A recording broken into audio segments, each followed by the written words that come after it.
go live and then I can do the intro. And we're live. I'm here with my dear friend, David Ross. David, how are you doing? Very well, thank you. Thank you for having me. Happy to have you.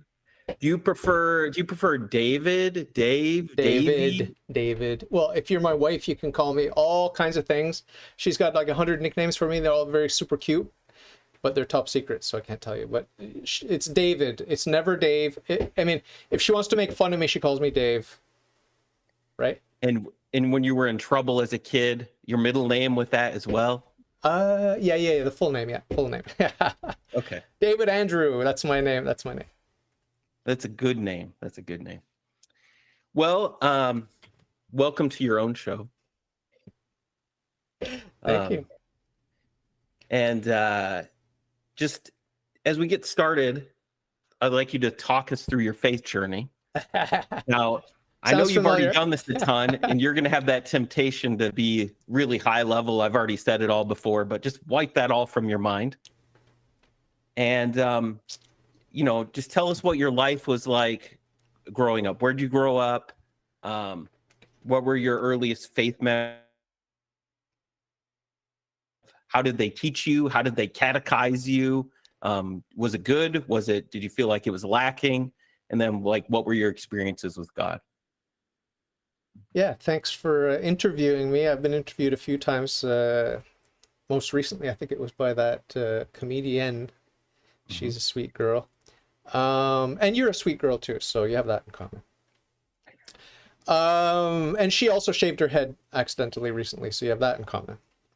Nice. But anyway, in all seriousness, to get back to a serious topic, I grew up with a very naive faith.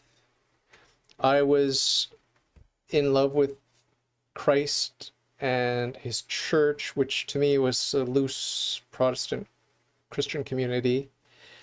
Very liberal, getting more and more liberal these days. But back in the day, all I knew was that we would go to church, and I would love the reverence, and they would give us fruit juice and crackers, some sort of shadow of the true sacrament of the Eucharist.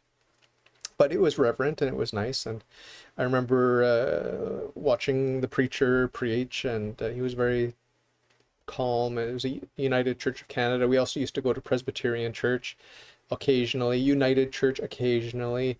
Nothing really fixed, just floated around, and it depended geographically where we were living at the time, these sorts of things. We only moved once, so it was from the city out to the country, but we changed churches a few times. But it's just the general soaking up of the vibe, like church is holy and it's reverent, and we're raising our minds, raising up our thoughts to God, and these sorts of things, without articulating it as a child, just knowing that you're in the atmosphere of something holy.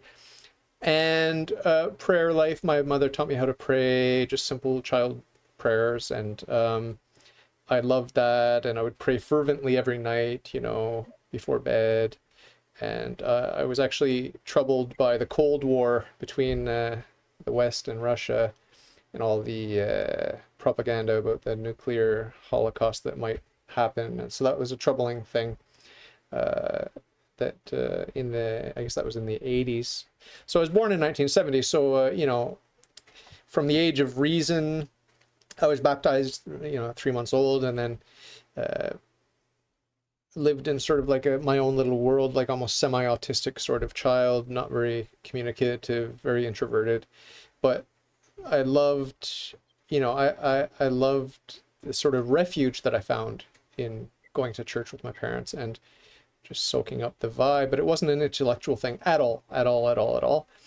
And so in terms of catechesis, it was like Sunday school. I just read through the cute little picture book, and these are the stories of Jesus, and I just loved that. I loved everything about it. And the only thing I remember is getting impressions. I had an impression about Jesus. He's good, and Mary and Joseph are good, and all this, the apostles are good, and Judas, whatever. I don't have any memories of learning about Judas. Probably didn't learn about Judas. Now that I think about it, we probably didn't learn about Judas. But it's a good question. I should ask someone that teaches Sunday school. Do you talk about Judas? So anyway, that was sort of my early encounter. And then at age 14, as you know, I lost my faith, and puberty struck, and I painted my room black and started listening to dark music and stuff like that. But that's the childhood experience. So just very naive, very intuitive, not overly intellectual. It was a heart-based thing. I love God, I love Jesus, and I'm praying and wishing for the best. Very, very simple, and I'd like to get back to that. I want to go back to that. Yeah. So you said when you were 14, and I've heard you tell this before, what happened when you were 14? Had the dream, you know, the famous dream about Jesus waving to me from a desert isle. It was like a cartoon island, which was just big enough to hold him in one tree, palm tree. So he was just there, dignified, waved to me, and very pleasant, and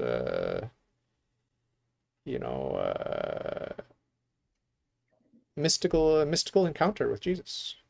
And then I woke up and I'm like, wow, that was quite a dream, and I've lost my faith. Strange. Very strange. So were you on that island with him, or you like No, off on I a was. boat? It's like a point at my point of view. Like, so like Yep. you see him in frame, like he and the tree and the island fill the frame, and there's just water. So Jesus and the tree fill the frame, and Yep. then it's just like this sort of cut to a close up of his sort of torso and waving to me. And so I don't know who directed that. Probably God, right? God the Father directed that shot. I don't know. Yep. Or Yeah, no, I think they all do it. I think they work in conjunction. I think all three persons of the Trinity, they do everything together, right? Yeah, I don't know. We can construct a whole theology around that, and then we'll We'll come back to it. yeah. So did your family, did they go to church every week? No. Okay. Loose, Yeah, very loose, and you know, I would hear the name Jesus at home a lot, but it was never in a good, happy context. It was always Jesus effing Christ. You know, like if my mother would stub her toe or something, or it wasn't my dad. My dad wasn't cursing, but my mom was cursing a lot. I'm sorry to say, but that's just the way she is, a hot-blooded woman. So yeah, and my mother, you can listen to my mother's interview. She actually talks about her father or grandfather or someone. I asked, like, was there a lot of talk of Jesus in your home growing up? And she said, I should go back and listen to it, because she said something similar. Like, if there was any talk about Jesus, it wasn't praise, it was more, you know, complaints or cursing or something like that. I'll have to go back and listen to that, because I can't remember exactly what she said, but it was the same kind of thing. You know, not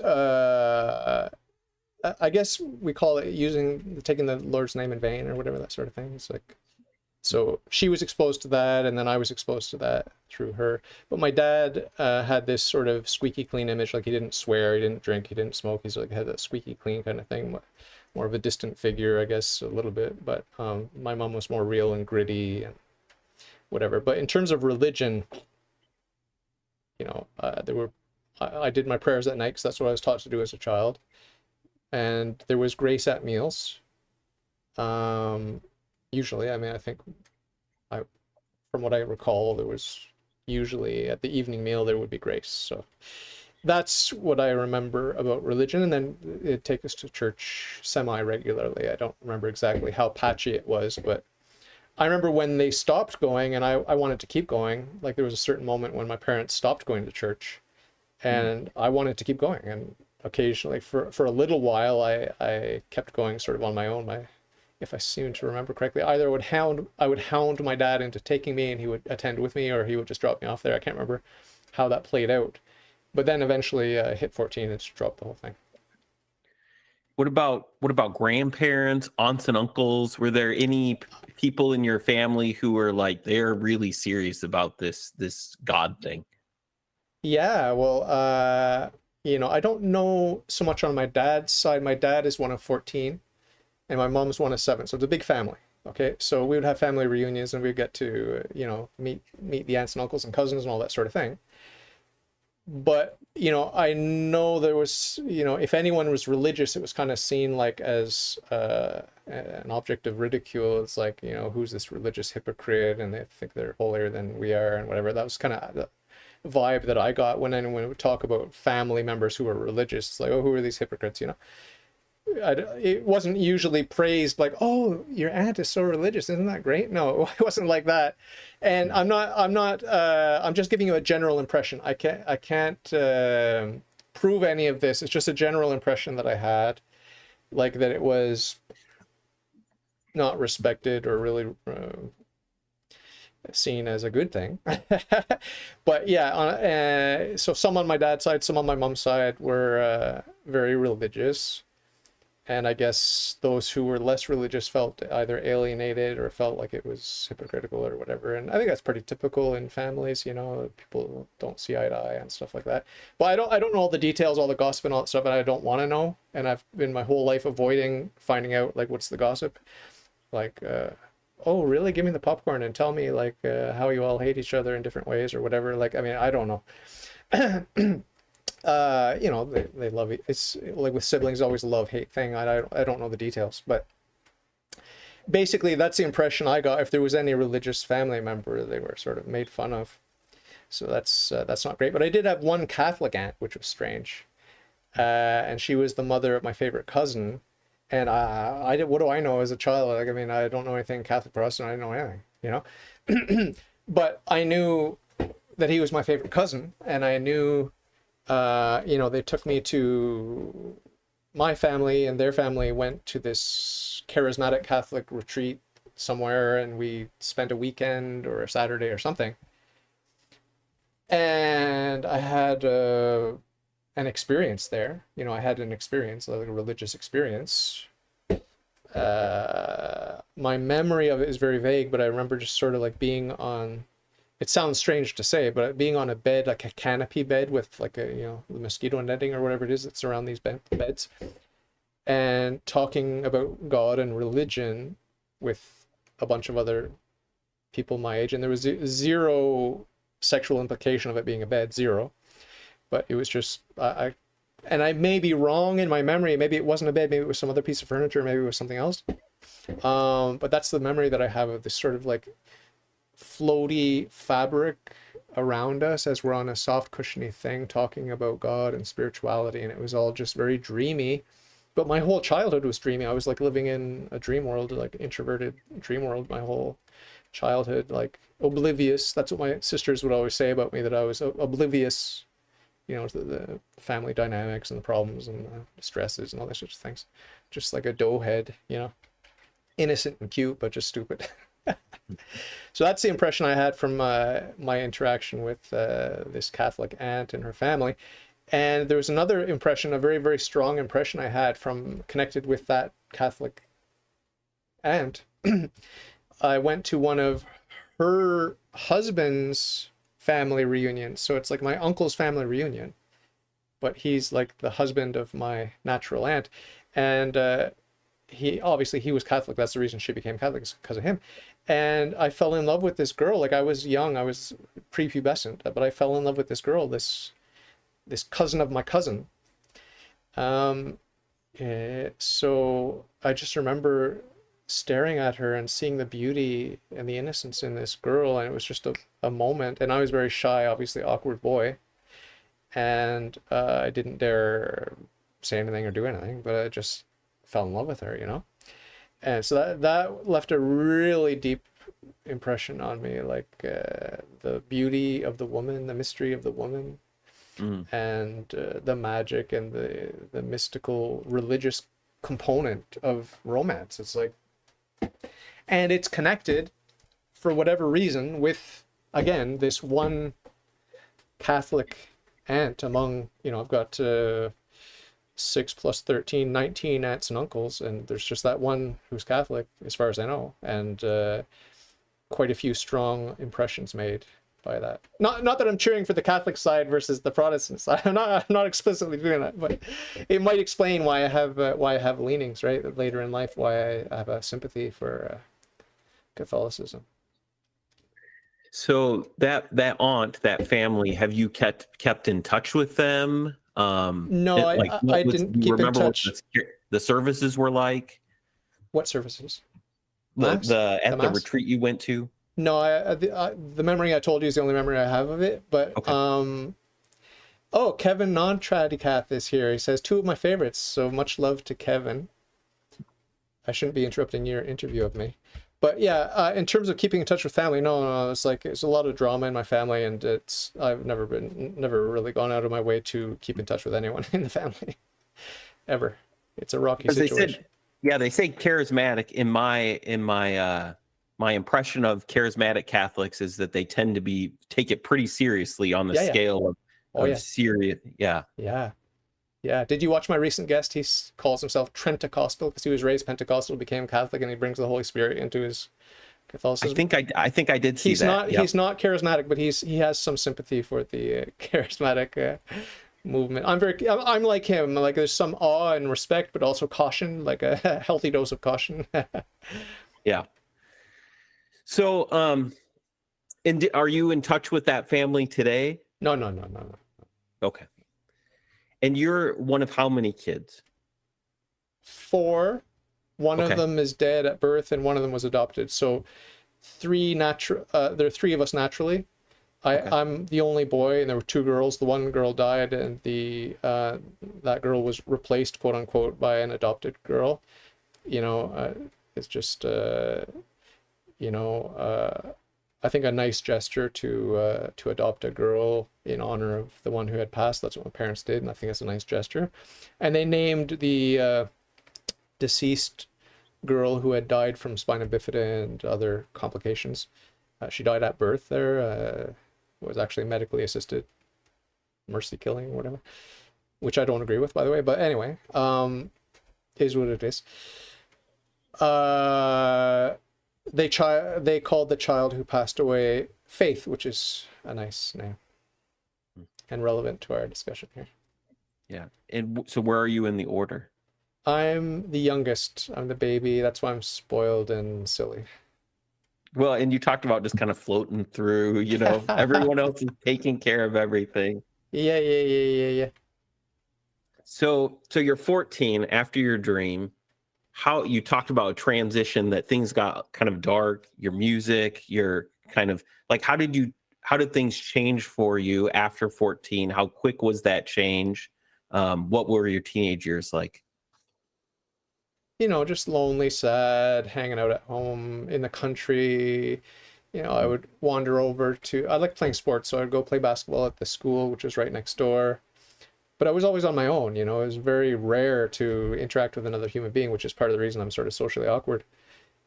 And plus, complications in my home life meant that we weren't the type of family to have guests over or friends over. Like it was like, if the doorbell ever rang, my mother would run and hide upstairs. Like that was the atmosphere of my house when I grew up.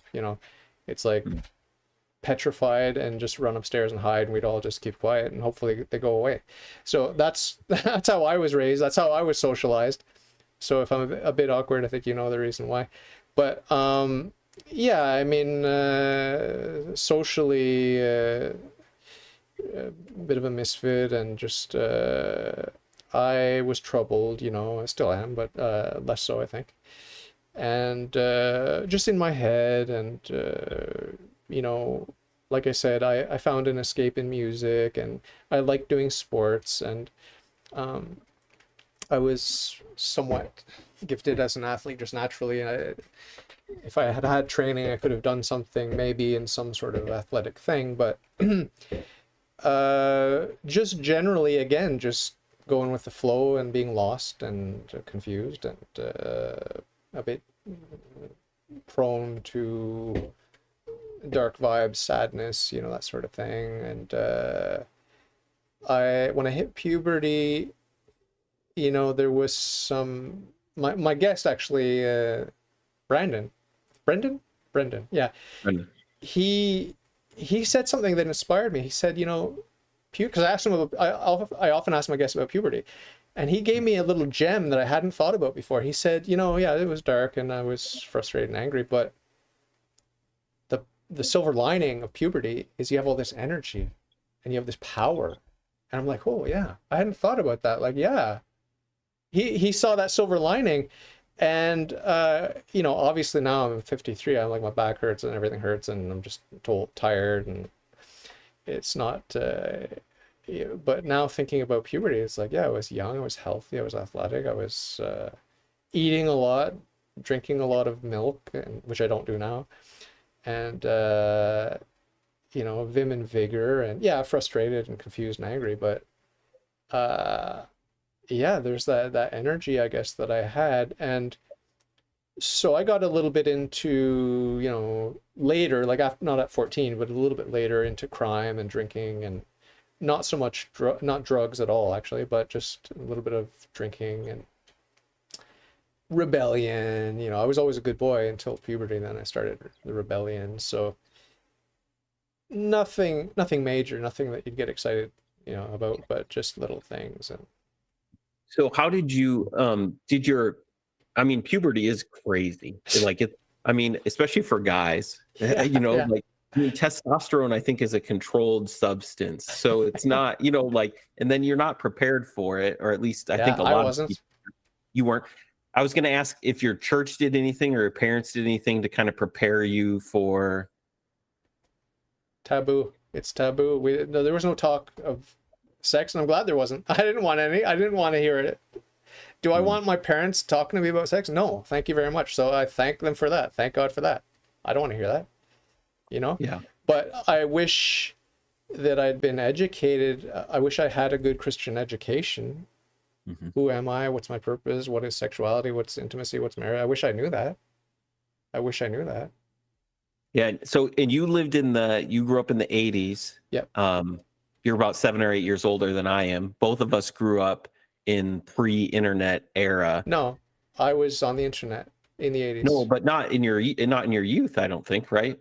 We got our first computer in 84 or 85. And we had the internet. We had the internet. We had what was called, like, dial-up, BBSs, that kind of stuff. Me too. I was getting BBS pixelated porn, like swimsuit photos. Yeah, and remember the strip poker? Remember all that stuff? Yeah, fond memories. And then your parents don't know. Remember the green screen? Do you remember the green screen or the amber screen? Do you remember that? That it was like monochrome screens. Do you remember that? Yeah. And so you're doing this secretly, feeling guilty about it, not feeling guilty about it. Yeah, of course. Yeah, I mean, that started a lifetime of compulsive masturbation that I'm not proud of, but which I speak about on my podcast often, because guys are falling in the same trap. Like, it's always the same thing, pornography, and it's shameful, but it's that's what happened. I mean, I'm not the only one, and it's just pathetic. But that's the main reason. When I told you that I wish I had a Christian education, that's the main thing I was thinking of. It's like, why would you let a child fall into that? Why? It's disgusting. It's like you give Satan free entry to your child, and it's disgusting. Yeah. Well, and as a parent now, being a parent has been a wonderful opportunity for me to have a lot of sympathies for many of the failings of from my parents, Of course. Yeah, I'm not blaming anyone. I'm not blaming. But I'm just saying, hey, ideally, if I could choose, I would choose to have been educated and spared all that grief and whatever, Like, I mean, I'm not saying it's possible for someone to have a healthy family and a healthy education in this sick, fallen world. I don't think it's possible. I think it happened once with Jesus, Mary, and Joseph. I don't think it happened since. There's some families of saints that are pretty good, but not perfect. And there was only one perfect family, Jesus, Mary, and Joseph. And so I'm not blaming anyone, and I don't think that it's a surprise to anyone that me and my family are corrupt, weak sinners, period. Yeah. So when did you first start identifying as an atheist? Well, at age 14, and when I woke up that morning after my dream, it's like, I'm an atheist. Okay, so you knew, like, right away it wasn't... Yeah, it was, bam. Yeah. And did you go to a public school in Canada? Yeah. And did you guys ever talk about this in your friends group? Was it kind of known who was what, or that just No, wasn't even not okay? a topic, not a topic of interest at all, at all, at all, until 25 years later. 25 years later, as I was sort of pursuing my love of truth through studying philosophy, then suddenly, I started, I found God, and I started trying to find a religion. And then once I became Christian, I, started meeting Christians. But until then, no, I mean, it was very, very rare to meet a religious person or to talk about religion. Like,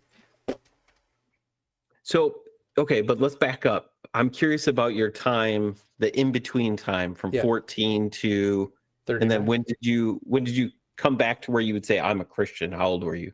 39, 39. Okay. 25 years later. Yeah, so it's 25 years of adolescence. 25 years of adolescence. So there's nothing to talk about in there. It's just the same stuff. It's just more of the same, right? The only thing that's interesting to talk about in there, apart from meeting my wife and getting married and all that, and traveling and whatever, the only thing interesting to talk about is that I always had this sort of love affair with philosophy and with the truth. But it would take a back seat, it would go on a shelf, and then I would dabble again, and then put it on a shelf, and then dabble again, and then later in life, I started getting a little bit annoyed with, just being a loser, and I started asking questions, like it's like a little mini midlife crisis in my 30s, like this is a stupid life. This is a really stupid life. Even though I was happy with my wife. I mean, it wasn't easy, but it's never been, it's getting easy now. It's getting very easy now, but it wasn't at first. It wasn't very easy. But I was happy to have found a woman, and she loved me apparently, and I loved her, and so it wasn't a full-blown midlife crisis, but it was kind of like, just what is this? So this is just nothing. It's just nothing. There's no direction. There's no meaning. It's just, so I started asking questions. I started having existential angst, and started digging into philosophy more seriously than I ever had before. So that's basically that 25 years summed up. You can ask for more details, but that's pretty much all there is in there. So it sounds like you what kind of went to, like, at 14, you're like, it kind of, after your dream, it's kind of settled. God doesn't exist. Yeah. It's all a fairy tale, what I was told growing up. And it sounds like, was it a progression of kind of like uncertainness and discontent where you're like, I'm not, in those 25 years, were you pretty settled most of the time, or like how did that play out for you? No, it's like a wasted life of just confusion and wandering, and no direction and no ambition, and just leaf blowing in the wind, and I can see now the providence of God, like guiding, well, not guiding me, well, sort of guiding me a little bit, gently guiding me, but more so protecting me. Like I could have been dead. I could have gotten into, I had opportunity for women, wine, drugs, like all kinds of, I was protected by God because I could have fallen into some really dark stuff. Like, I mean, I talk about my rebellion. I talk about, the lust, the struggle with lust and all that. I talk about that. But I don't talk about all the things I didn't fall into, that I could have fallen, that I had the opportunity to fall into, but God put a limit. He said, this far and no further. He protected me. God protected me. I see that. Because it would have been so easy. It would have been so easy. Like, I was at parties at age 17. I worked at a bar, and we would go to these all-night parties after work, and there was cocaine there. There was all kinds of drugs there. And they offered it to me. I just said no. And thank God they didn't push it. They didn't make fun of me. They accepted me. I was 17 years old. How did you decide in those 25 years? How did you decide What am I going to do? What am I not going to do? What's right? What's wrong? Just, it's called cynicism in the purest sense of the word. Cynicism is caninism. That's what the word comes from. Caninism, living like a dog. Oh, that's interesting. What's this? And sniff this butt and that butt, and it's like, this just happens to be the butt that I stumbled into. It's, that's how a dog lives. Eats its own vomit. The pig rolls in its own filth, and it's just that's me. That's the life of sin. But you probably had some sort of moral compass. I mean, you talked about like valuing truth even in those years, even though you didn't pursue it like intensely. Yeah. Did you ever think about like where those values came from or what you were going to prioritize? Not systematically. No, I wouldn't think about it systematically. I was really, really living in the moment. And there were just things that didn't appeal to me. Like, for example, when I was on my honeymoon, we were living in Scotland. I was working at one of these, I don't know if you have these shops that are like witch shops with like all kinds of potions and incense, and Gothic people work there, and they sell you all their nonsense and books, satanic stuff. I was working in one of these in Edinburgh, Scotland, and doing tarot readings for money. And some sexy young woman came in, and I gave her a tarot reading, and then she said, "Hey, let's go for dinner. I'm going to buy you dinner." And she bought me dinner. And over dinner, she said, "I've got a hotel room, and my husband's away, and your wife doesn't need to know, and let's do this." And I just said no. So, so I'm living in the moment, doing my thing. But like I said, I was presented with temptations, many of which I fell into. But many of the more serious ones, there was something where I didn't even have the desire. It wasn't a battle for me. There was no honor or glory to me. It's just like, not interested, not because you're not attractive, but because I don't want to roll the dice in that way. That's all. I don't want to take that risk. That's it. It's just self-preservation at that point. So the guiding principles were, what's good for me? What's right for me? What do I feel like doing? I don't feel like taking you up on that. I don't want your cocaine. I don't want your sex. I don't want this. I don't want that. Because I don't want it. It's not because God, now looking back in retrospect, I see the hand of God there, that he did protect me, and he took away certain desires or certain willingness to experiment and whatever. Now, I could be wrong. Maybe it's just, maybe I'm just a weak person that doesn't have the courage to boldly go where most atheists would be happy to go, right? Maybe I'm reading too much divine providence into it, but yeah, well, maybe. I mean, there's people like the historian Tom Holland, and there's been a growing group of voices these days that are saying, like, even in our secular society, as we become more and more post-Christian, we're still operating from a set of Christian principles, that people don't understand that they're standing on this foundation. They're like, I'm not Christian anymore. I've deconstructed everything, but yet they're still standing on the same on the Christian foundation. I should say a funny anecdote. The funny thing about myself and my wife, too bad you can't interview her, that'd be hilarious. The funny thing about us is people, when they meet us individually or together, they think that we're liberal, they think we're left and all that sort of thing. And it's always been the case ever since I'm young. But I recently took my friend, who's a libertarian, to, not that recently, a few years ago, to see my family in Ontario.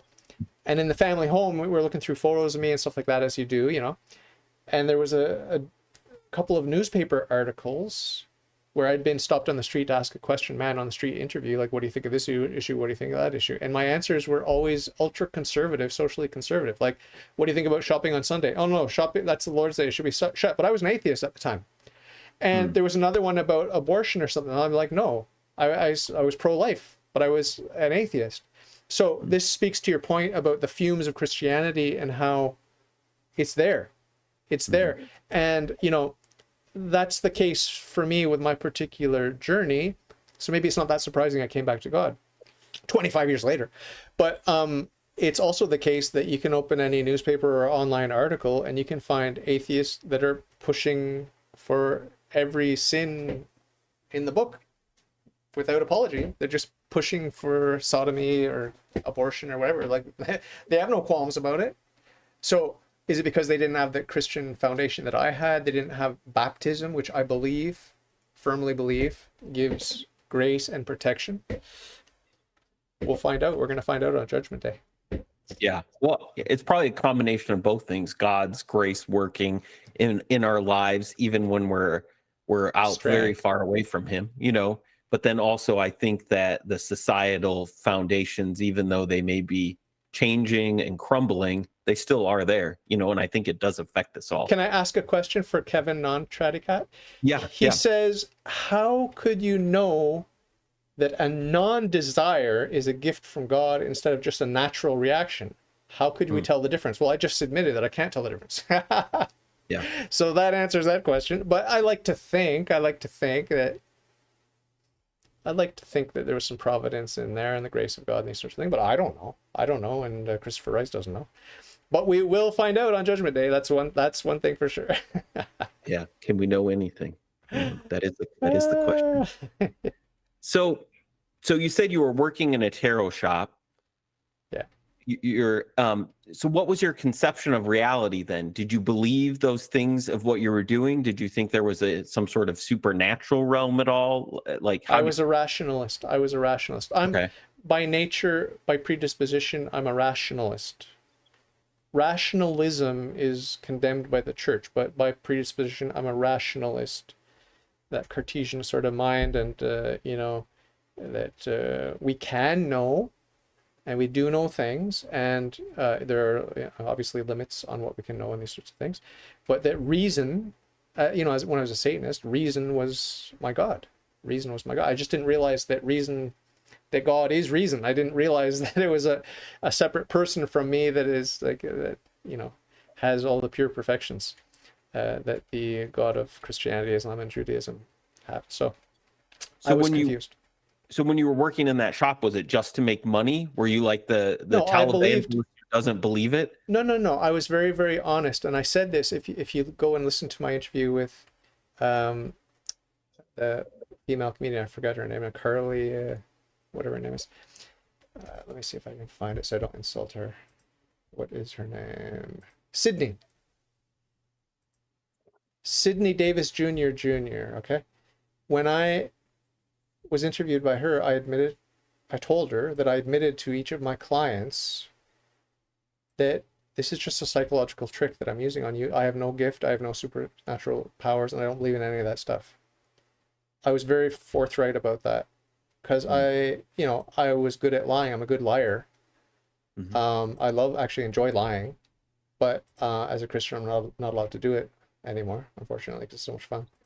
But I chose not to lie at that particular time. I had nothing to gain from. I didn't want to insert lies into my business because I was supporting myself this way. I didn't feel the need to do it, and I was just honest with them that, look, I'm stimulating your imagination, and you've got your own life and your own memories, and I'm stimulating it with these images and these words.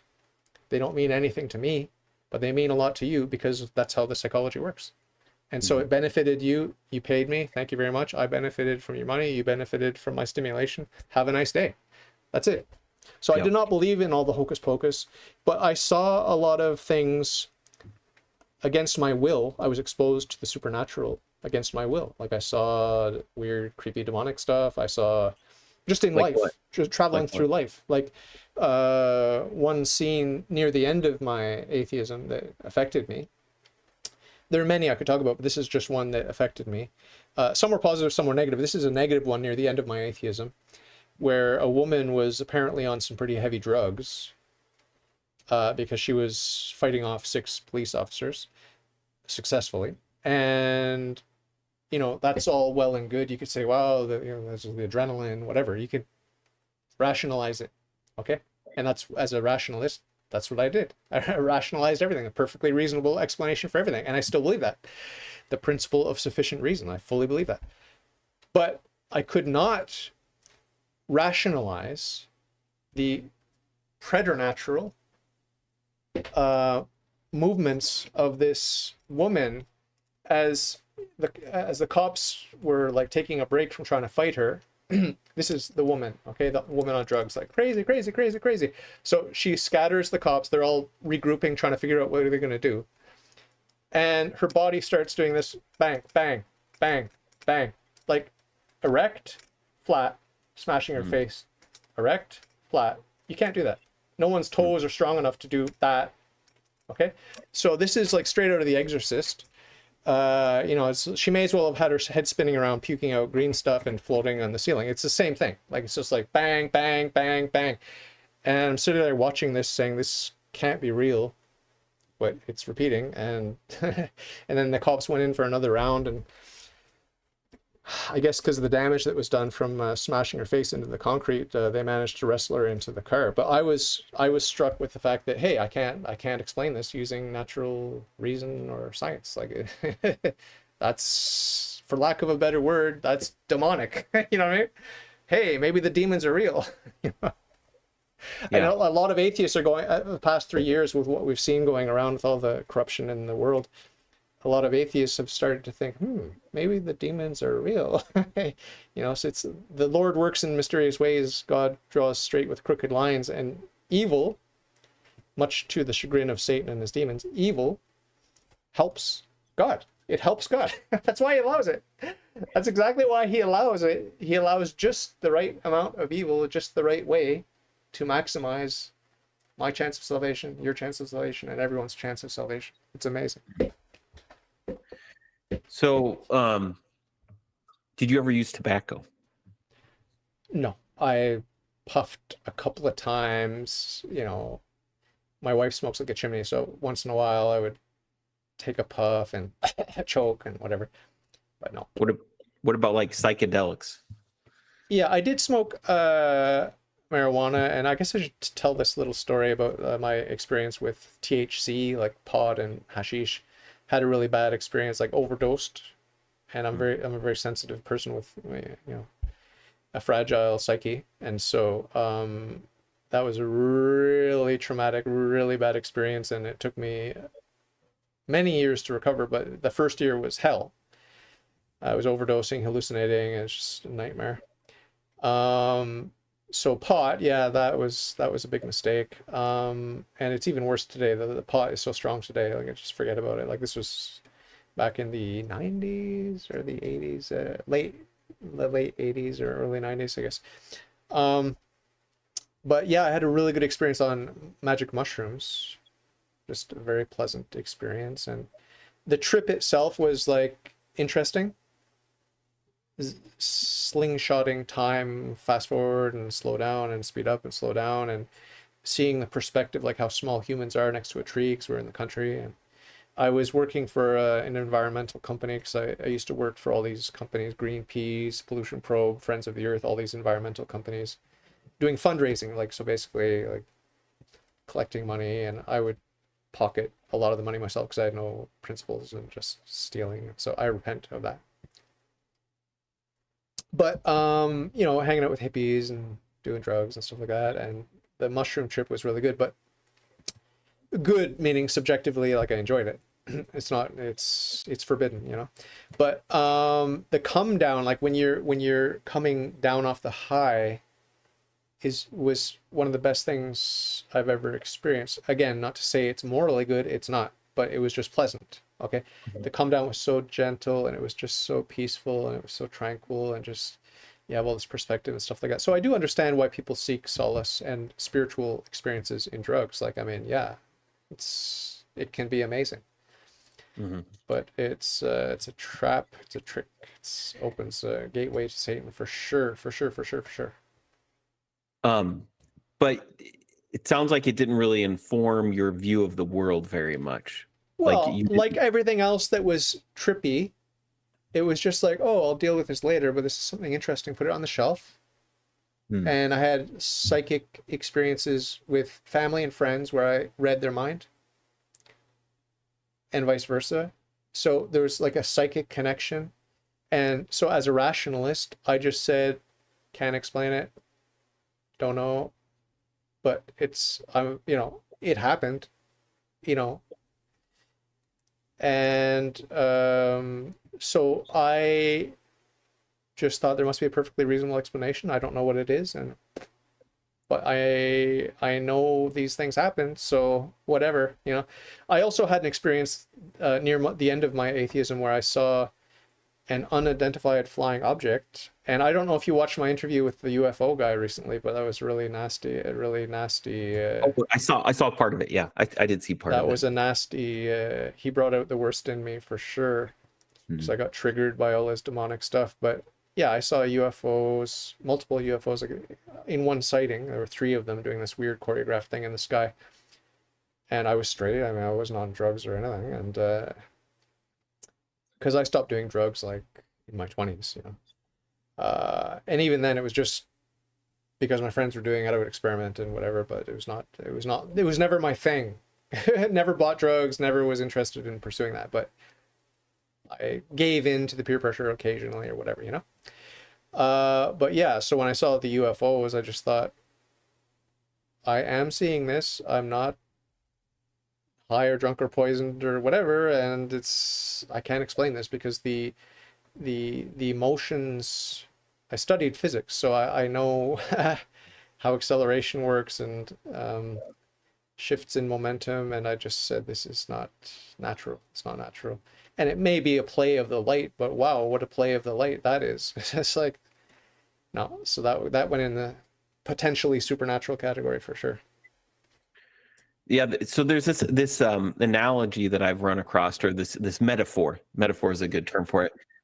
And I don't know if you've heard this of the shelf. Like you have a shelf of belief, and there's things that they don't quite fit the belief, but you shove it on the shelf until finally it gets heavy enough that the shelf breaks, you know, and you deconstruct your faith, or maybe in your case, it opens the door for you to deconstruct your atheism.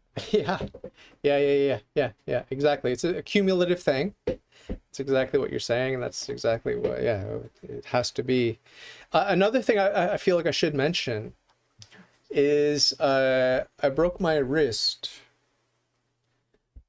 in a bicycle accident. Not a very dramatic accident, but it was enough to break my wrist. And for 2 weeks, my wife's saying, you got to go to the hospital. It's broken. I'm like, no.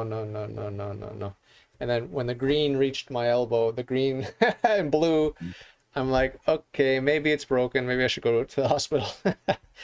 So yeah, it was broken. I had 2 surgeries, and they messed up the first one. That's why I had to do a second one. But the first surgery was the best, one of the best experiences in my whole life. One of the best spiritual experiences in my whole life. I was atheist, but when I came out from the general anesthesia, when I woke up, the nurse woke me up because I was scared. I was an atheist. I was scared to go under, to be operated. I'd never been in that situation before. I didn't know I'm going to die. I was scared of death as an atheist, right? That's a big part of atheism. Like they have this fear of death, right? Which is pathetic and embarrassing, but I had it.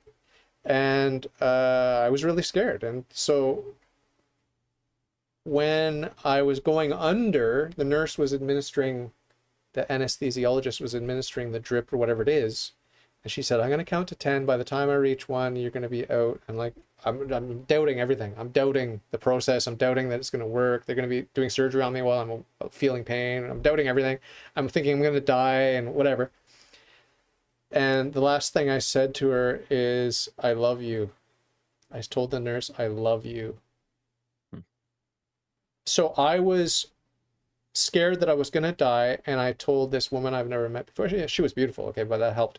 But regardless, it wasn't about that. It was that I am throwing out a Hail Mary, basically. If I'm going to die, let's express love. Like it has to be, I want the communion of love as I die. So looking back, you know, that was a religious thing, but that's not the most religious part of my story. My story is when another nurse woke me up out of the anesthesia as I'm laying in a bed with a bunch of other people in the hospital to recover, and they make you wait a certain amount of time before you go home. She said, David. And first thing I did, I opened my eyes, and like, it's like a dream. I opened my eyes. Here's this woman. And I said, why did you wake me up? You have taken me out of the most beautiful place I've ever been. I didn't say that, but that's what I was thinking. I'm like, why? Why do I have to come back here? Why? I don't want to be here. I want to be where I was. That's what I'm thinking. And that had a profound effect on me because, you know, I would tell this to my friends and my wife and everyone. I would tell the story to my wife, and they would always ask the same question. Oh, really? What was it like on the other side? What was it? What did you see? What did you do? It's like, I don't know. I have zero memory of it. I don't have any memory of it. All I know is when I woke up, I didn't want to be back here. I did not want to be back here. That much I knew with certainty. Like wherever I was, it was amazing. Zero memory. No white light, no angels, no God, nothing. Just as I'm being woken up, like, why? Why'd you pull me back here? So that got my wheels turning, like, there must be something. There must be a veil, and I cannot see beyond the veil, but apparently I've been behind the veil, and I want to go back. I want to, you know. So that's deep, that's profound, and that helped. That was right at the end of my atheism. That really helped. So in those 25 years, did you have much interactions? Did you have many interactions with theists, with Christians? Any conversations? I remember one conversation with this monk. We were living in Belgium at the time, and we were, it's funny because when we lived in Greece, we just happened to live by the university, and the situation politically in Greece was such that there were no police allowed on any university campus ever because of the police violence that had happened years ago. And so it was basically like a party. Like you had illegal merchandise being sold, and you had drugs, you had everything. And they gave free food, not only to the students, but to anyone who wanted to go and get free food. So there's this big hall, and you go up and get a tray of food. And some people think it's like prison food. It's not very good, but I loved it. And, you know, we were dirt broke. Like we were traveling around with no money, and we were dirt broke. So it was like free food, you know, and I loved it, and it tasted amazing. And, but the reason I'm mentioning that is because when we were in Belgium, they didn't have that. So we ended up going to finding like this food bank where you just poor people go and they get food. So when we were at the food bank, we met this guy who was, you know, just a gentle, meek guy, like a nice guy, kind of like you. And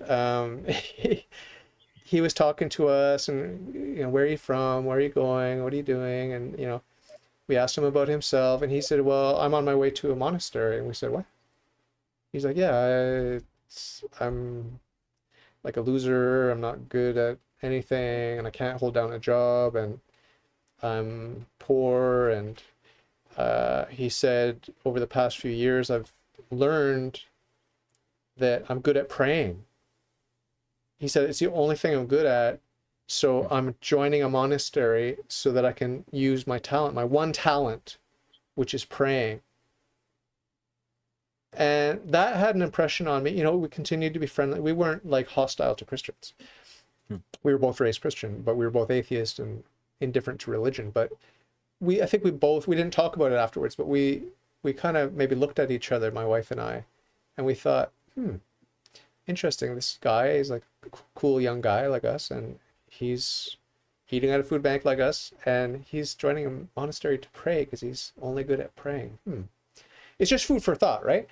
And yeah, so I think about him from time to time, and I hope it worked out for him. And it's sort of a beautiful, pathetic story. Like this, like we see, you know, in our culture, we see people elevated because of their beauty, their power, their talent, their success, and their money, and those sorts of things. But I look back on this guy and I think, wow, like he was a young man. He was lost. He was confused. He was a loser. Yeah. But he had a gift, right? Like he had a gift. It's very touching. It's very touching to think about. I hope it turned out well for him. Yeah. Well, it's I was just watching Kevin's show the other night, and he was interviewing his friend from high school. No way. And, Yeah, and I just commented on the show that like in the church we don't always do such a great job of having a place for single people, but the monastery is one of those places that like provides you structure, it provides you a community, brotherhood, and you're single, and in many ways I think they probably have better community than we have outside, in the general church. So no kidding. Yeah. So okay, so towards the end of your atheism, like when you talk about that towards the end, is that like a year? Is it like a few months? Like what happened? It was don't look at my shorts here, but I'm trying to find my timeline. I have a timeline. Here, just give me 1 second. I want you to see my hairy legs. I'm going to put my camera down.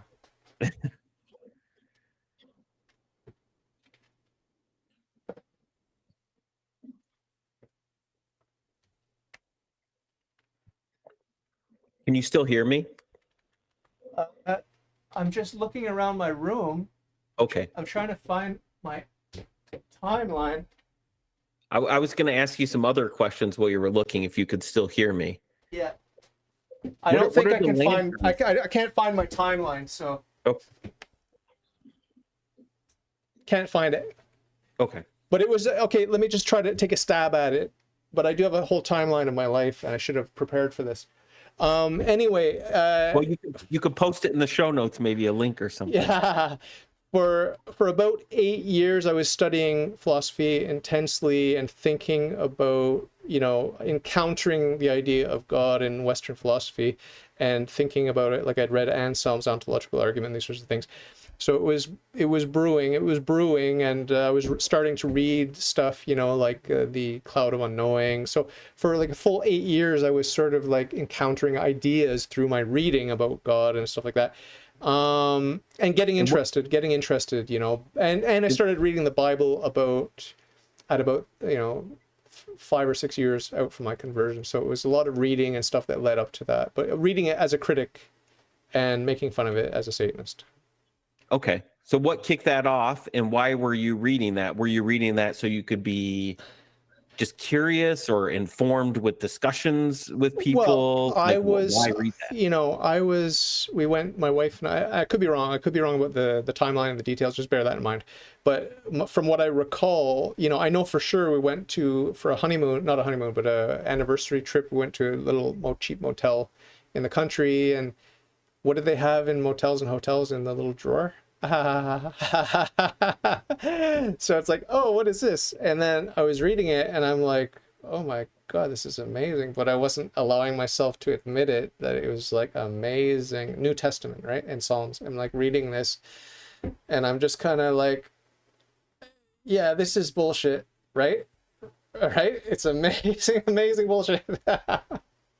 So that was kind of my attitude. Like I was secretly admiring it as I was critiquing it. So I would dig back into the Old Testament to find a real dirt and like, look at this crap, Yeah.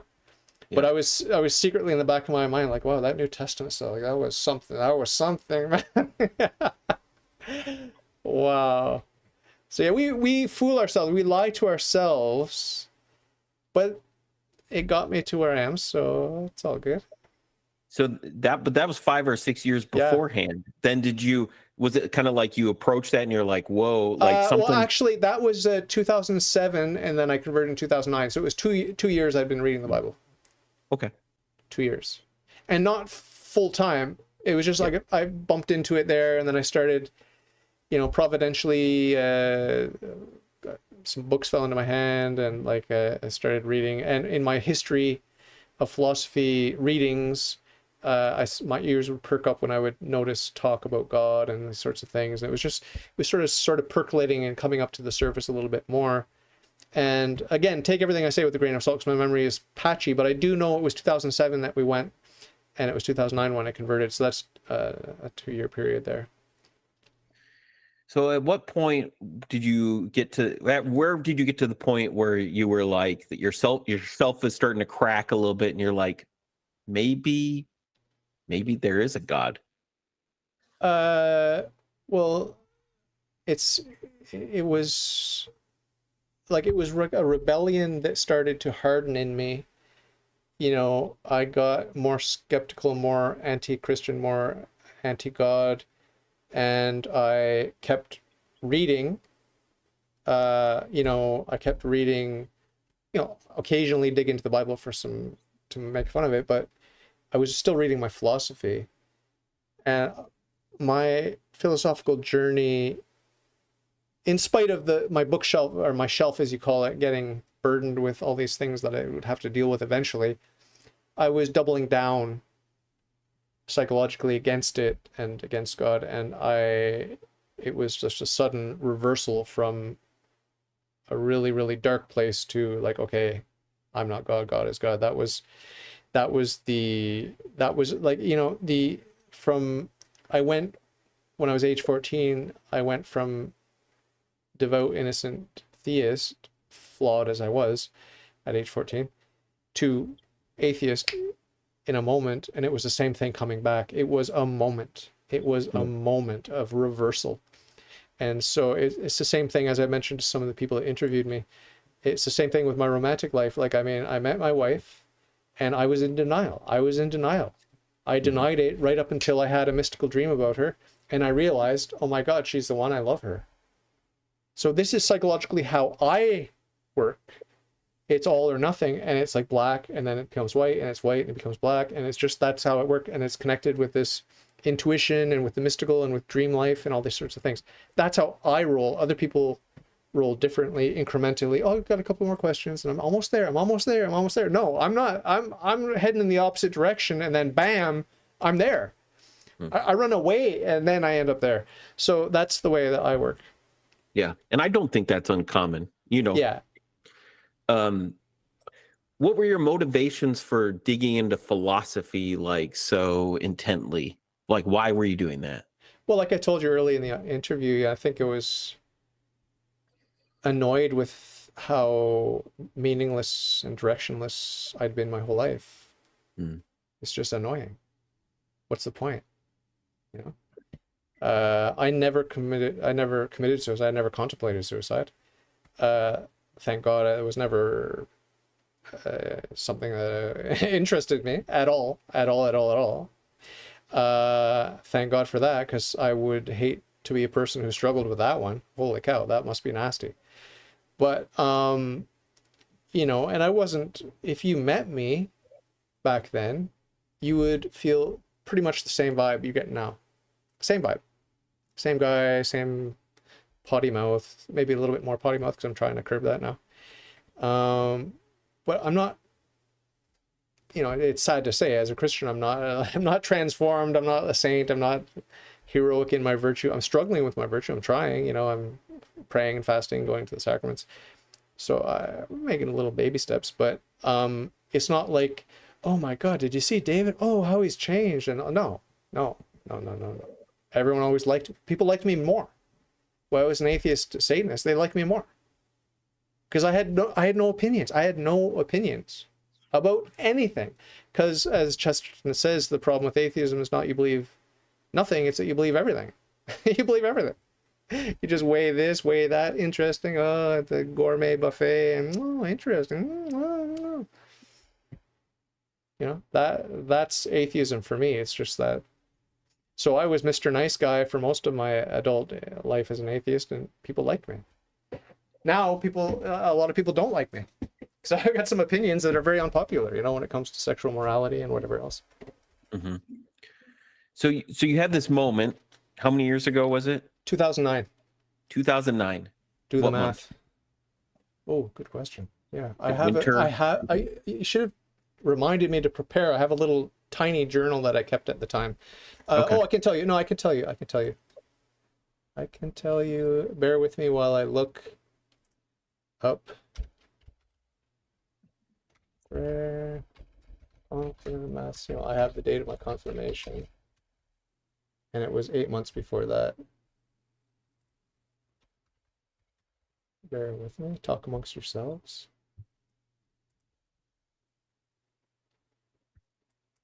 This is a good tea. It's a tea, green oolong tea from Taiwan. Highly recommend it. I just Oh, ordered on myself. you have a drinking problem.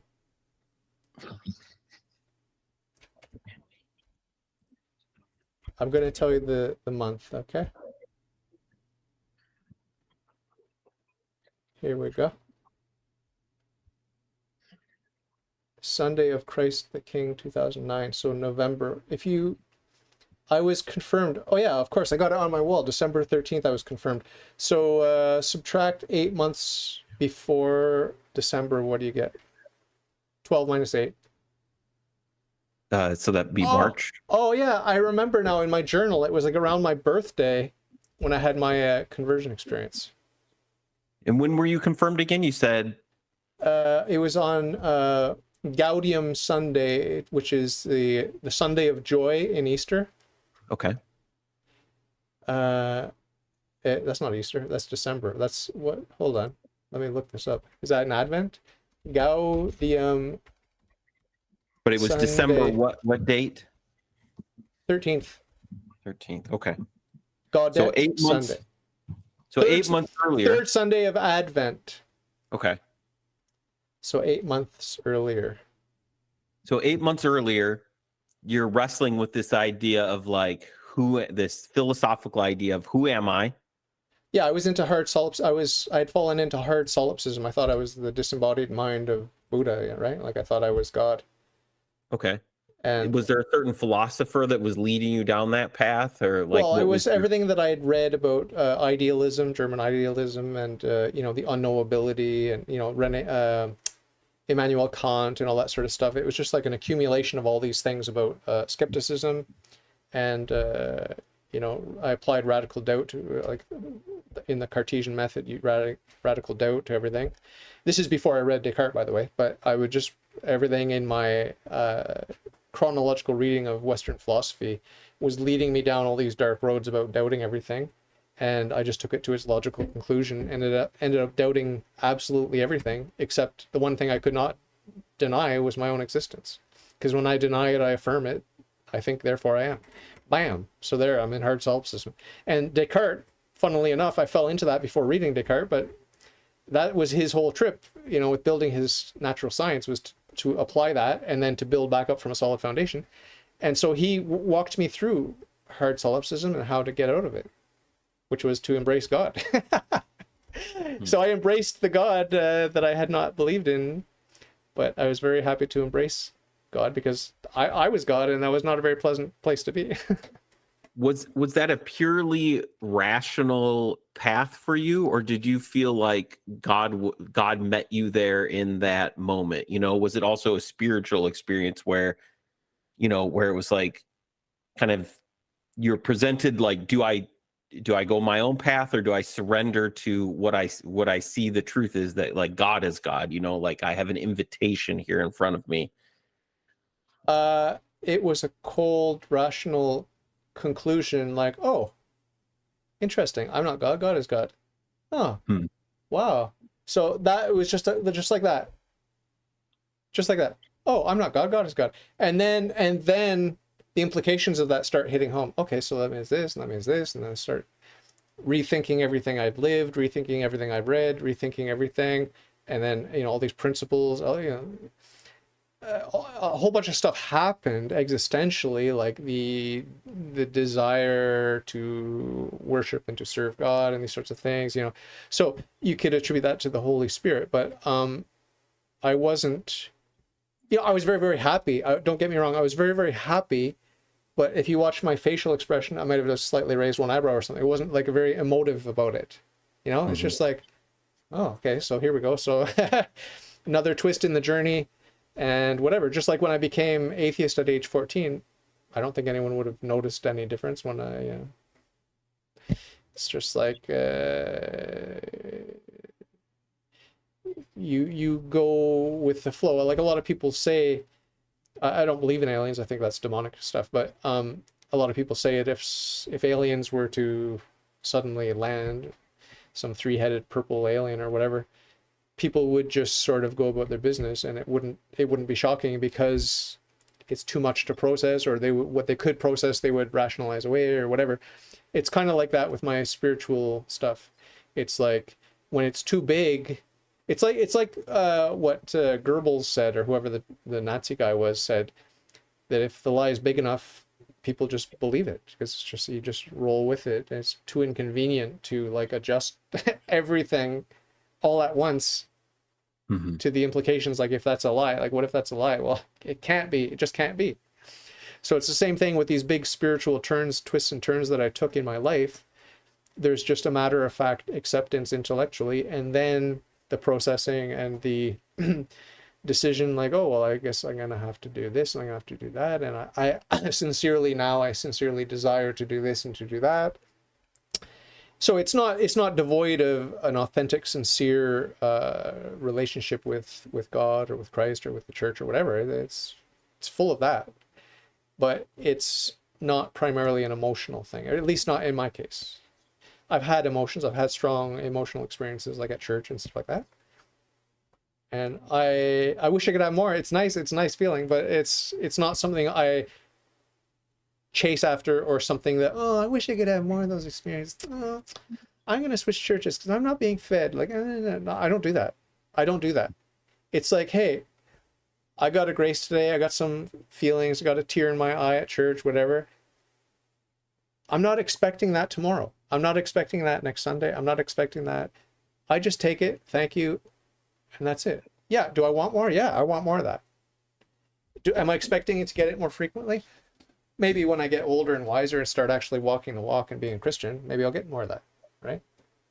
It's up to me. It's up to me. You know, what do you value? Do you want to be Christian? Okay, well, it's not easy. You know, that's the choice, right?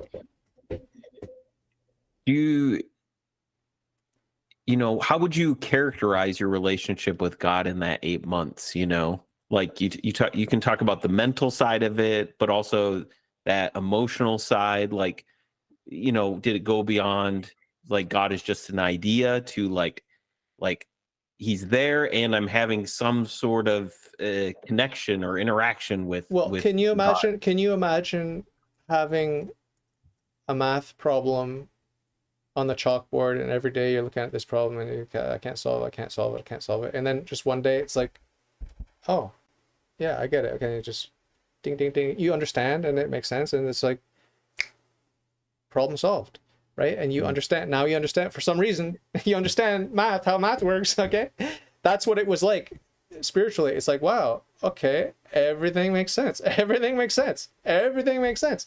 And that's, you know, in terms of intellectual stuff, in terms of virtue, in terms of morality, in terms of in terms of metaphysics, in terms of like science, in terms of everything, every domain, healthcare, education, like everything, marriage, sex, everything makes sense.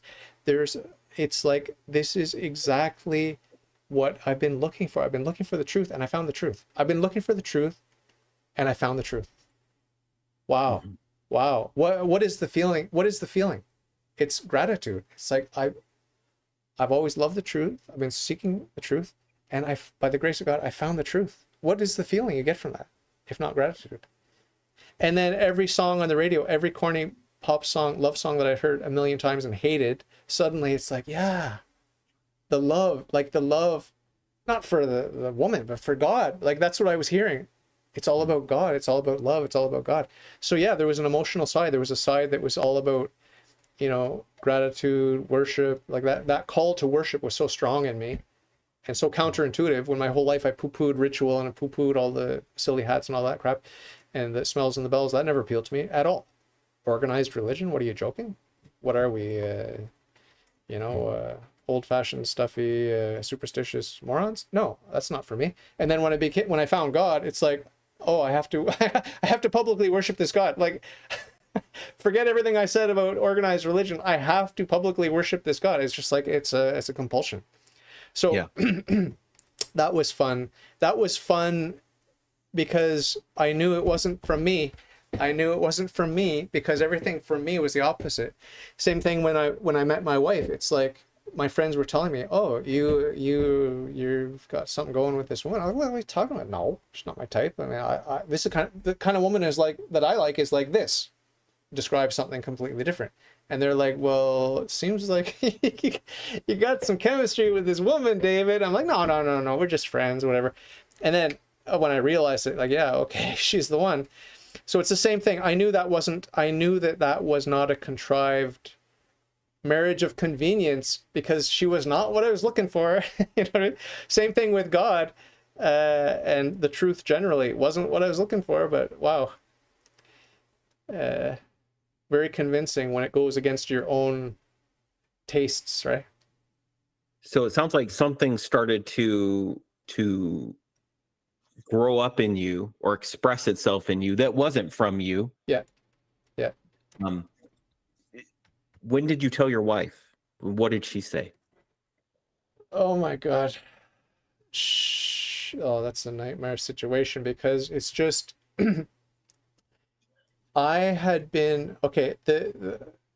I think we need to thank God that He prepared me with respect to my wife, because I had already been as an atheist, as a Satanist, I'd already been annoying the hell out of her at every party, every gathering, anytime that there was anyone else around, because she would not permit me to talk about, philosophy or any of these high ideas, right? She would not permit me.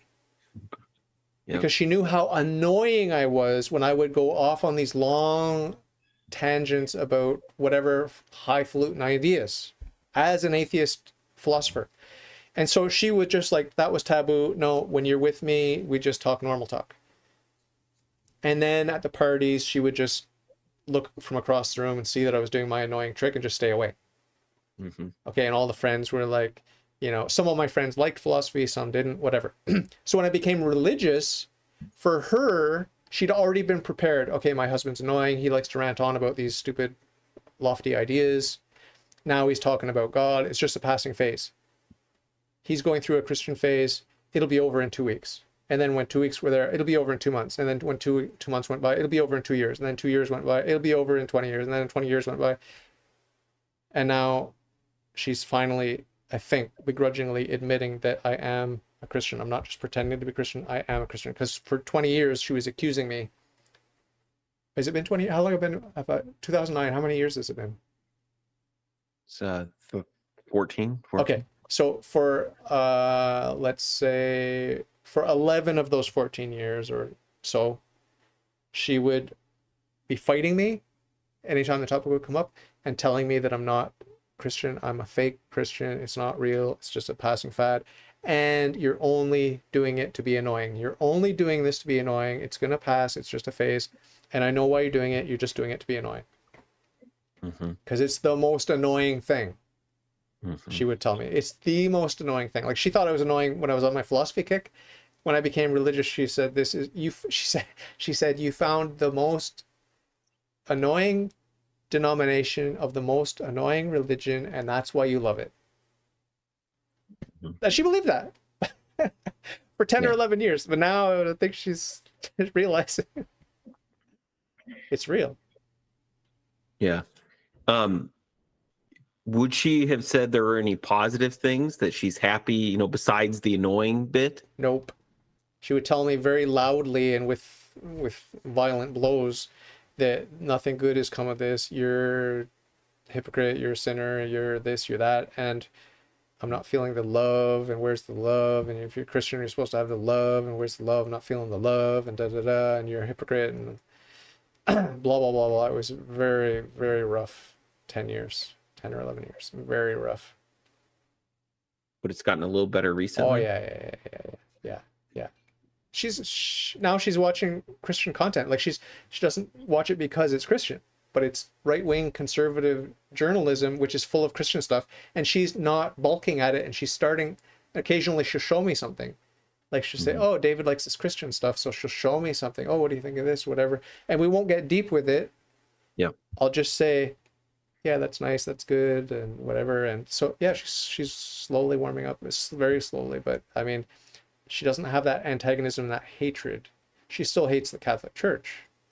She probably will to her dying breath. Hopefully at her dying breath she'll she'll have a different conversion, but it's a work in progress. I've been patient because a lot of my friends told me it's not going to last, you're going to get divorced. And I mean, she was so violent with it, like it was like the hatred was vitriolic, and all my friends said is not going to end well. But it's she seems to be mellowing out. So Did you guys ever talk about divorce? oh Did yeah, you? yeah. I was not interested, but when she, in the darkest moments, when she would threaten to leave me, like a ultimatum type of thing, it's like there's no offense, my darling wife, but there's no competition. You could force me to choose, but I'm telling you right now which way I'm going. I'm going with God and with Christ and his church. Like, there's no competition. Sorry, honey. Sorry, honey. That I know you don't want to hear that, but that is 100%, no shadow of a doubt. I'm not tempted in the slightest to pick you over the truth. No way. Not interested. Never going to happen. So if you want to leave me, good luck with that. Like, have a nice time. I'm not going to be happy without you because I love you, but I'll deal with it. I'll recover. I'll get over it. And there were a lot of battles, and I ended up in jail because we had a physical fight, and where she dumped her drink on me and I dumped my drink on her. But unfortunately, my drink was a hot drink and her drink was a cold drink. So it ended up going down her boot. She was wearing boots, and hot tea went in her boot and burnt her leg. I ended up in jail. And she didn't press charges, but she used to bug me all the time, like, oh, I should have pressed charges. Like, whenever she would have a fight with me over religion, oh, I should have pressed charges and you'd be in jail right now and whatever. But it's like, there were some really, really nasty fights, really nasty. And she's physically violent, or she used to be, not anymore. But it was really, really nasty. Well, and I don't think, I suspect none of that is super unique. You're not the first one, you aren't the first couple to go through that. And, No. It's easy to sympathize with like where you're both coming from. I think my wife thinks a lot of my my tendencies are kind of annoying and to go like into some topic or whatever. And she's probably right. So, so it's not one question I had is like, because you talked about like if you had to choose between like God and even your family, you would choose God. That's a pretty big, that goes beyond just like I now believe that there is a God who exists. Like, how did that transpire where you're at this place where you're willing to surrender so much? Well, I told you, what have you had to surrender? What have you had to surrender? Well, I've lost a lot of friends. I lost family because of it. Like, I'm only in touch with one sibling, and she's the adopted one. My parents and my other sister, they don't talk to each other or to us. So I don't know what part religion played in that and what part is just family drama and mental illness. But yeah, I mean, I'm pretty unflinching when it comes to talking about the faith with my family and friends or my wife or anyone else. It's like, you've known me my whole life as a very soft pushover, and I'm sorry to tell you, but I'm not going to compromise on this one issue. Sorry. I mean, yeah, I'm a total pushover nice guy on everything, but I'm Christian now, and I'm not going to budge, right? And the strength to not budge doesn't come from me, because you know me. You know I'm weak, and you know I'm a pushover. You know that. You know I'm just a weak loser pushover. You know that about me. That's why you're shocked right now that I'm firm. But the firmness is not from me. That's the supernatural part of it, right? It's like, it's not me. It's being firm, because I'm incapable of being firm. I proved that my whole life. So it's a supernatural thing, and I don't know if people see that or if they're just like annoyed, like, what the hell is up with this guy? Like, why is he suddenly an a-hole or whatever? It's like, I'm not an a-hole. It's just I'm no longer malleable like I used to be, and I have a firm commitment to Christ, period. And I'm not shy to you can have your own opinion, but when you try to coerce me or try to tell me that black is white or up is down or left is right or good is evil or evil is good, you know, if you want feedback, don't expect for me to agree with you. And I don't need to shove anything down your throat. But I mean, if you're expecting to be able to maneuver me or manipulate me, think again, because those days are over. Like when it comes to this, I'm firm, you know? And so, you know, when you talked about the experience of conversion and what it gave me and the clarity and the understanding and the wisdom, you know, the gifts of the Holy Spirit, right? The understanding and the wisdom. I don't claim to have a lot of wisdom, but I certainly have more than I used to. It's a work in progress, but you know, these gifts are real. And like I said, I'm not a good Christian, but I'm Christian, so I have a portion of some of the gifts. Mm-hmm. And it would be, you know, it wouldn't be more humble for me to deny that I've got some gifts from God. Like it would not be more humble. I have to just be humble and say I got some gifts. Right. So have there been any friends or family that have converted since in those? None. Not that I'm aware of. No, not that I'm aware of. My nieces are all atheist, and my sisters are both atheist, and my parents are still some sort of loose Protestants, I guess, but I don't know. They won't talk to me about religion. They hate. I mean, they've cut me out of their life now, but they used to hate hearing me talk about Christ or his church. They just hated it. They could not tolerate it. They just could not tolerate it. So well, it took you 25 years, so we'll, you know. Well, they claim to be Christian. That's a weird thing, but anyway, it's just a bit weird. Like you and I can talk. You know, you got you do your thing, I do my thing, and we can talk and we can agree and we can disagree about some small things, whatever. But whatever. It's just, you know, like Christ said, like, I mean, this Christ brings not peace but a sword to divide. And the families, we already knew the families are going to get divided up, right? So how did you enter the Catholic Church then? It took 8 months. What happened?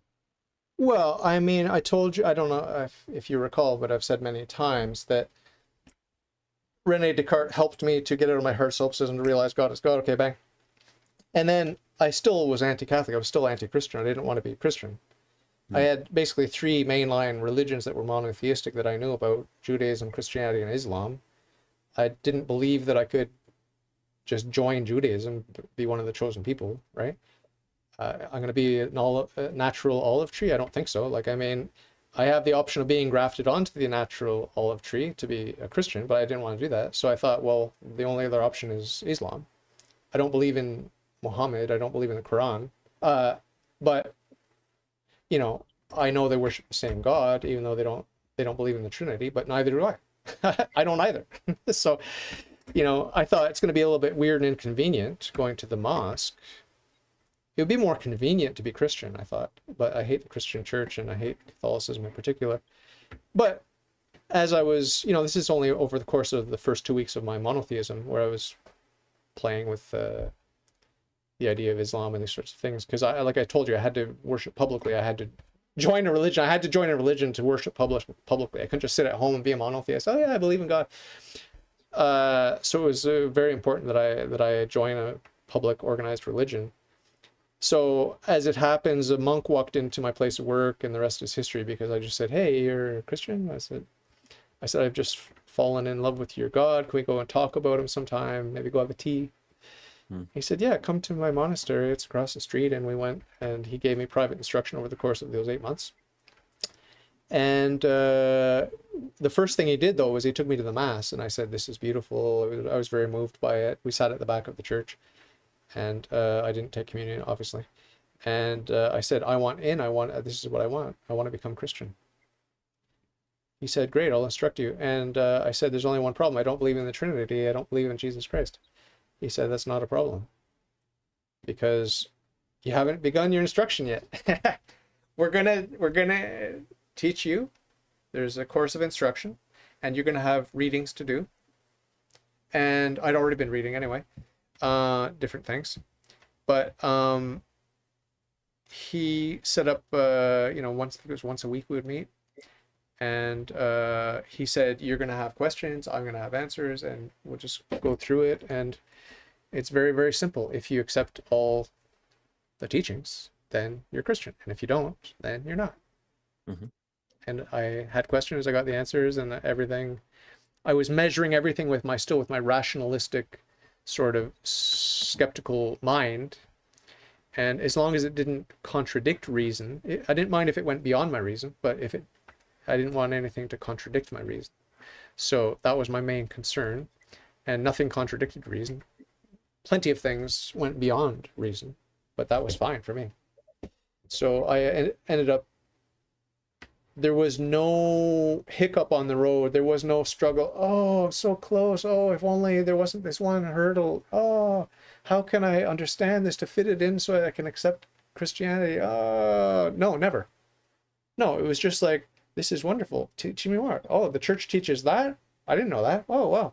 Oh, and they teach this? Wow. Oh. And look at the treasure of the philosophy, and look at the theology, and look at this, and look at the church fathers, and look at... It's just like I'm just getting like fed with all this good stuff, and it was just like, give me more, give me more, give me more, give me more. And yeah, a beautiful, painless entry into the church. Amazing. What flavor of monk was he? He belongs to a new order, a modern order that prays in the cities for the cities. It's an urban order called the monastic fraternity of Jerusalem. Okay. Founded in France in the 20th century. And they have a very beautiful liturgy. And I don't know if they're considered left or right on the political spectrum. I never asked, I never found out, and I'm frankly not that concerned about it. They helped me into the church, and I never saw any red flags. Their sermons were beautiful, and their liturgy is beautiful, and from every indication is that they're Orthodox. I think I've heard you mention several times the lives of the saints being important for you. Which saint are you most inspired by their life? Well, I mean, I make a big distinction between the biblical saints and then the sort of sure, the ones that came later. You can do both. You can give one of each. Well, it's such a hard thing to do, but it's sort of an obligation as a Catholic to go Jesus, Mary, Joseph, and Saint John the Baptist, and there's a sort of a pecking order. Okay, give me the honest answer. But the non-textbook answer. And I did have a mystical experience actually with the Blessed Virgin Mary. She came to me and she told me that I'm going to take the name Mary, and so it was a mystical thing. So I obviously have an existential connection with the Blessed Virgin Mary, and so she's number one. I mean, she's number one on paper anyway. I have to say Mary because that's just the way it is. But it is an existential connection too, and I have a sincere love and devotion for the Blessed Virgin Mary and for Joseph, and but when it comes to just one quick. Well, you're there. Have you consecrated yourself to Mary? Yes. Okay. Yeah, I renew my baptismal vows every morning and every evening as part of my Marian consecration to Jesus through Mary. That's what the consecration is. It's a consecration to Jesus through Mary, and that's what it is. Is there certain is that a specific prayer I did. There are many. Not many saints, but there's Saint Maximilian Kolbe did a formulated consecration to Mary. It's a preparation and then prayers and all these sorts of things. There's a formal consecration, and then there are the prayers that you do daily. I didn't do Maximilian Kolbe's preparation and his consecration. I did the Saint Louis de Montfort consecration and preparation, and they're rather lengthy prayers that I have to do every day, and that I do with mucho gusto. And so it's a firm consecration to the Blessed Virgin Mary that's never far from my mind, and I repeat it morning and night.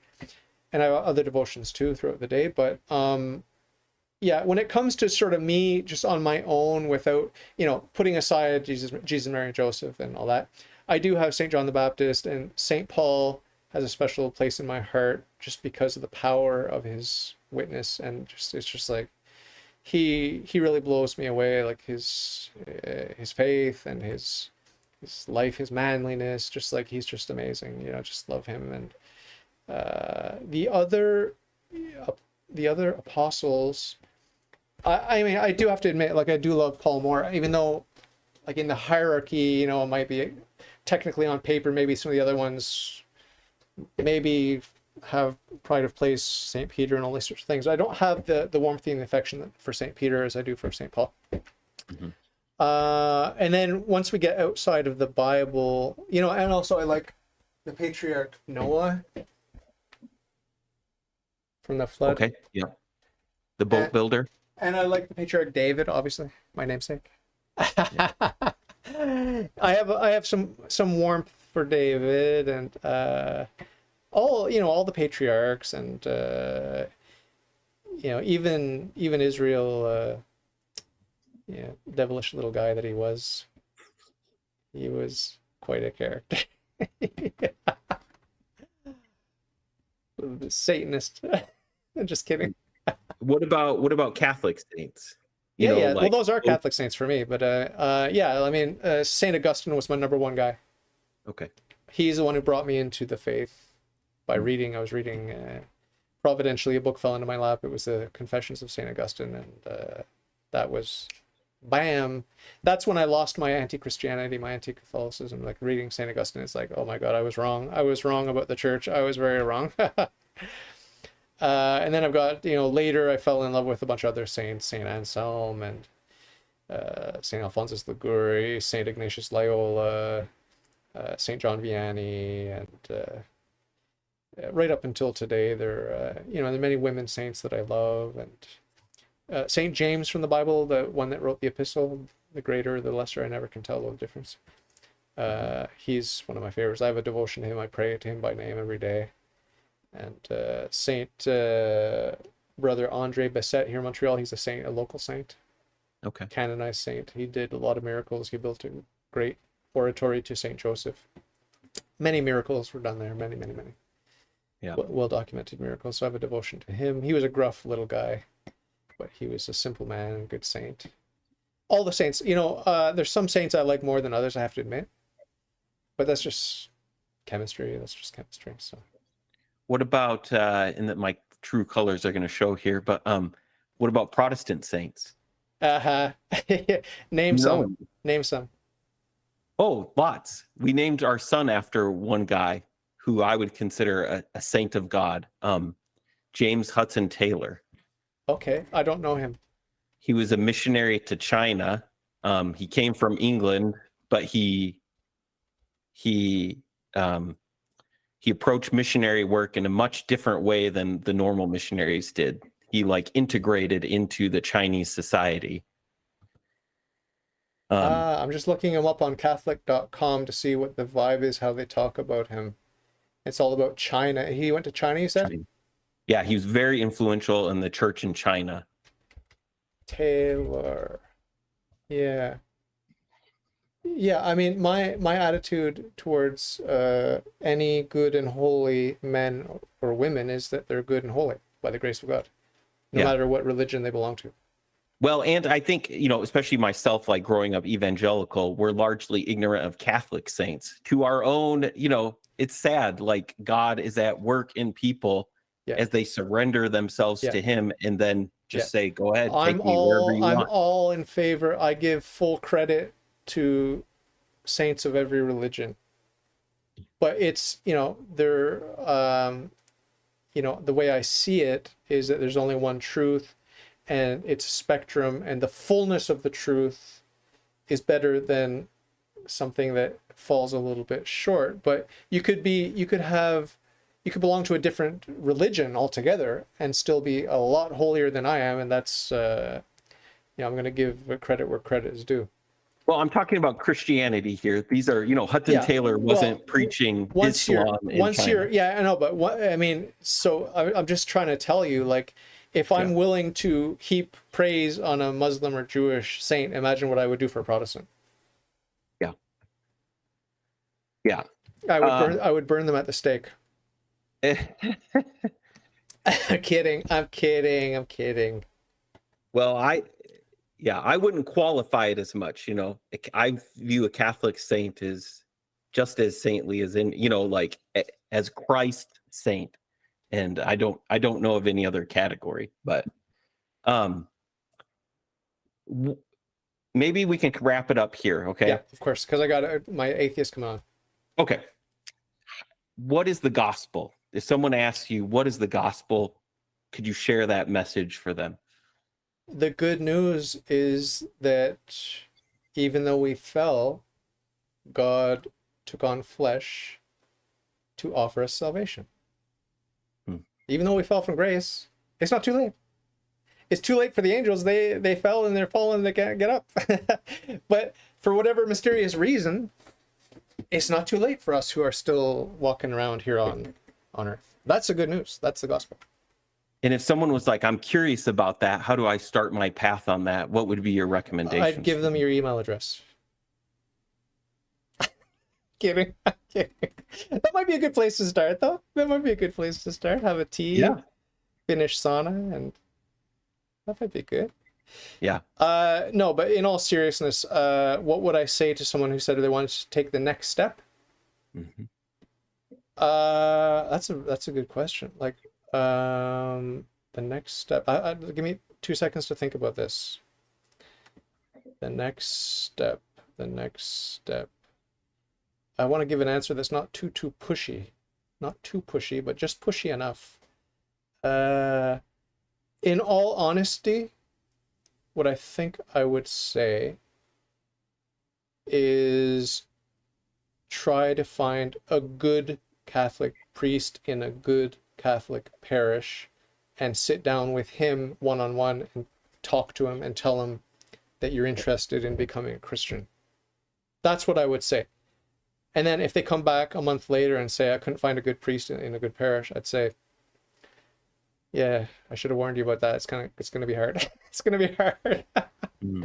It's going to be hard. Let me help you. And I'll try to help you find a good priest in a good parish, because we live in a sick, fallen world. And this is not to exaggerate the corruption in the church, but it's hard. It's hard.